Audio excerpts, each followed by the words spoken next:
Alhamdulillah kita hadir pada kita yaitu Al-Ustaz Icu Tifri Al-Azhari. Ramadan abadikan kebaikan. Bagaimana caranya supaya tinggal di kebaikan yang kita lakukan? Kita melaksanakan puasa Ramadan bukan untuk Ramadan.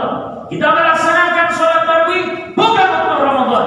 Kita melaksanakan sholat witir bukan untuk Ramadan. Kita membaca Al-Quran bukan untuk Ramadan, tetapi puasa mengaji tarawih witir untuk Tuhannya Ramadan, yakni Allah Subhanahu wa Ta'ala. Berarti kalau mau diabadikan di amalan-amalan kita, mau itu di dalam Ramadan maupun di luar Ramadan, satu, perbaiki niat. Innamal a'malu binniyat, kata Rasulullah. Segala sesuatu itu, amalan-amalan yang kita lakukan kembali kepada niatnya. Kalau niat tak karena lillah, maka nanti bisa kita tagih Allah ketika di akhirat. Ya Allah, mana pahala puasaku? Ya Allah, mana pahala tarawihku, pahala mengajiku? Kenapa? Karena niat tak lillah.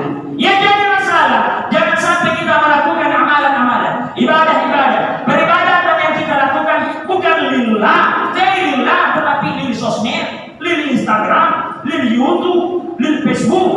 Perbaiki niatnya. Kalau niatnya itu semata-mata karena Allah, maka insya Allah apa yang kita lakukan pasti akan abadi. Satu, khalisan liwajhillahi ta'ala. Ikhlas semata-mata karena Allah Subhanahu wa Ta'ala. Timbul pertanyaan, kebaikan apa yang bisa dilakukan sampai bisa menjadi abadi? Mumpun di dalam Ramadan. Satu, kalau mau punya bokong-bokong yang berlipat ganda, mulai hari ini, kalau belum dilakukan kemarin, banyak-banyak dibaca Al-Quran. Mau demikian, jangan bilang alif lam mim itu satu huruf, kata Rasulullah, tetapi alif satu huruf, lam satu huruf, mim satu huruf, maka alif lam mim 3 huruf dibaca dalam Ramadan, dikali banyak. Tujuan tak mengaji semata-mata karena Allah.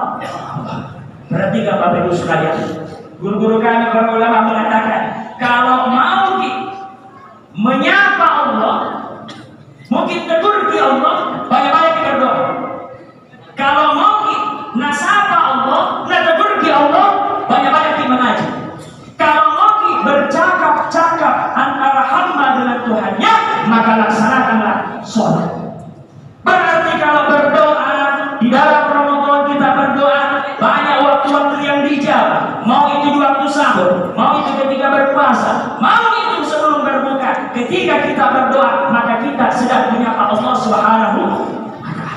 Tapi kalau kita sedang mengaji, Allah yang menyapa kita. Dalam Al-Quran ada, ya ayyuhalladzina amanu, ya ayyuhan nas, ya ibnu Adam. Hei orang yang beriman, hei kalian manusia, hei kalian seluruh anak cucu Adam. Allah sedang sapa. Tapi kalau mungkin bercakap-cakap dengan Allah, antara seorang hamba dengan Tuhannya, maka banyak-banyak melaksanakan sholat. Selain membaca Al-Quran, jangan disangka Bapak Ibu sekalian membaca Al-Quran di Ramadan itu dipandang enteng sekali.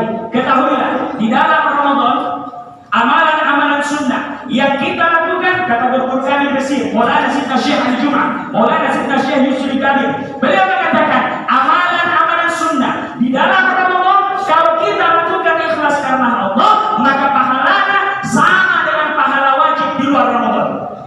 Tadi sudah di sholat Isya, sebelum melaksanakan sholat tarawih, insya Allah ada namanya sholat Ba'diyah Isya. Sholat Ba'diyah Isya. Siapa orang yang melakukan sholat sunnah Ba'diyah Isya, yakni setelah Isya 2 rakaat, ketahuilah, kata guru kami di Mesir, ketahuilah pahalanya Ba'diyah Isya itu jauh lebih besar dibandingkan 1000 rakaat tarawih. Jangan pandang enteng amalan sunnah. Sudah bikin mengaji, alhamdulillah. Sudah bikin baca Al-Quran, alhamdulillah. Sering bikin berdoa, alhamdulillah. Kemana bikin melakukan amalan-amalan sunnah? Apalagi amalan yang bisa menjadi abadi dan nanti walaupun meninggal bikin dalam kubur adalah sedekah. Sedekah salah satu manfaatnya adalah di dalam hadis Nabi SAW. Idza mata ibnu Adam inqata 'amaluhu illa min salas. Kalau meninggal karena cucu Adam terputus seluruh amalannya kecuali 3 hal. Yang pertama adalah sedekah jariyah, sedekah jariyah. Jangan pada itu dibilang sedekah. Atau ada misalkan masjid berpinumumkan putih mungkin lampu atau keran atau timba, sebelum diumumkan kita kasih keluar duluan. Walaupun meninggal ratusan tahun lalu, itu timba yang kita sumbangkan masih dipakai mengalir pahala.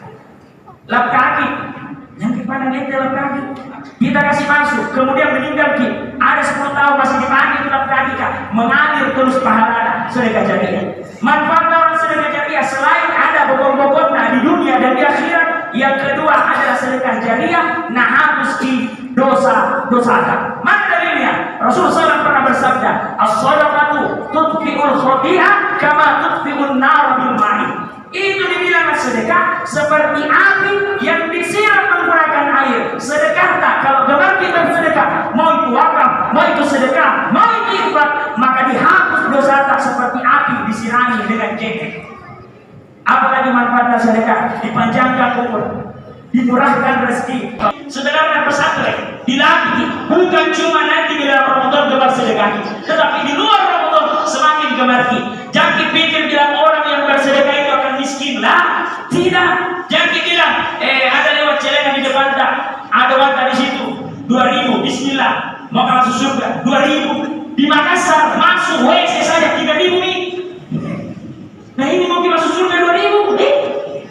Kita tahu itu orang suka mau di dalamnya. Jangan ragu-ragu untuk sedekah. Gambaran ini sedekah tadi kalau diperlancar di kita. Kira-kira kita punya keran air.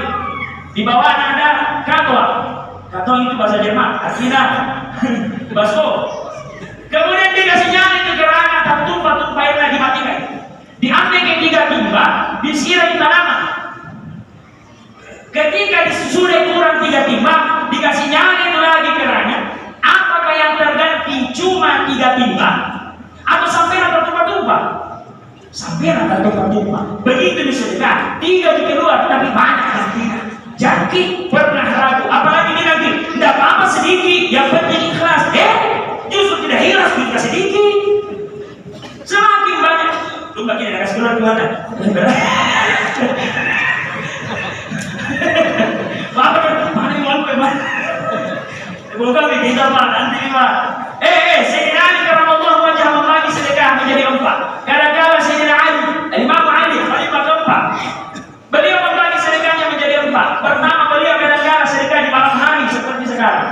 Kadang-kadang beliau sedekah di siang hari. Kadang-kadang beliau sedekah secara sembunyi-sembunyi. Kadang-kadang beliau sedekah secara terang-terangan. Jadi jangan mikir ragu-ragu, jangan mikir takut dengan sedekah nanti ada orang hilang di pahala. Tidak.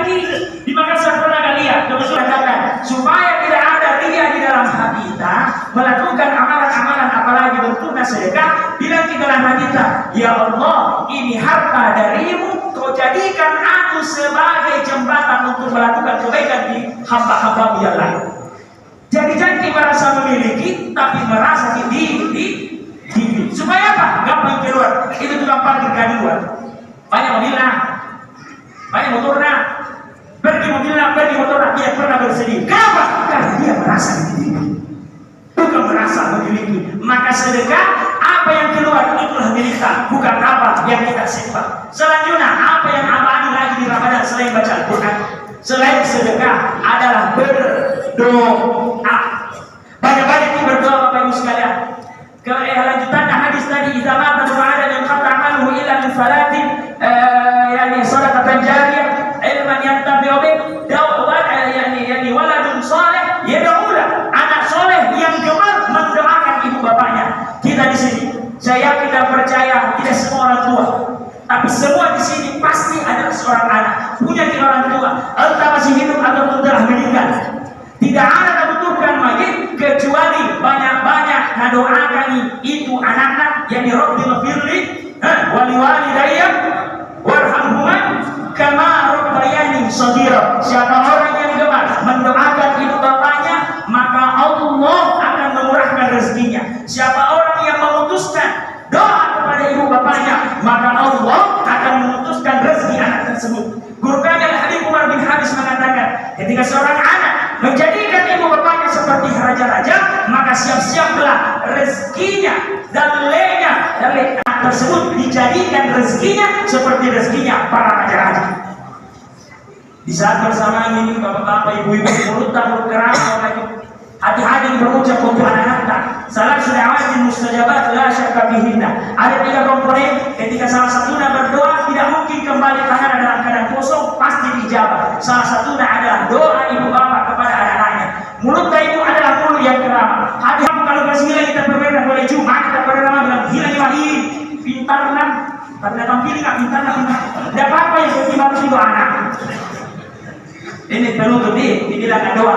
Doaan orang tua dibilang keramat. Doa tak gagal, perbaiki niatnya. Perbaiki nih. Yang kedua, gemar-gemar melakukan amalan-amalan sunnah di dalam Ramadan, karena pahala amalan sunnah setara dengan pahala wajib di luar Ramadan. Mau itu baca Al-Quran, ikhlas karena Allah. Mau itu kita sholat sunnah, ikhlas karena Allah. Amalan-amalan sedekah, jadi pada kaitan sedekah, nggak panjangkan umur diampuni dosa. Sebentar ada saudara kita dari dompet lomba akan menyampaikan lomba-lomba kita, fastabiqul khairat, lomba-lomba kita dalam kebaikan. Kemudian yang ketiga, banyak-banyak kita berdoa, apalagi doa anak sangat dibutuhkan kepada orang tuanya, sangat dibutuhkan itu doa ibu sama orang tua yang telah meninggal ataupun telah hidup. Begitu juga mulutnya, hati-hati kita berucap, anak-anaknya sumpah serapah atau kebaikan-kebaikan yang keluar dari lisan tak tidak akan meninggalkan tak sebelum merasakan kebaikan keburukan sengaja ataupun tidak yang pernah kita ucapkan. Mohon maaf bila salah-salah kata. Bapak Ibu sekalian, semoga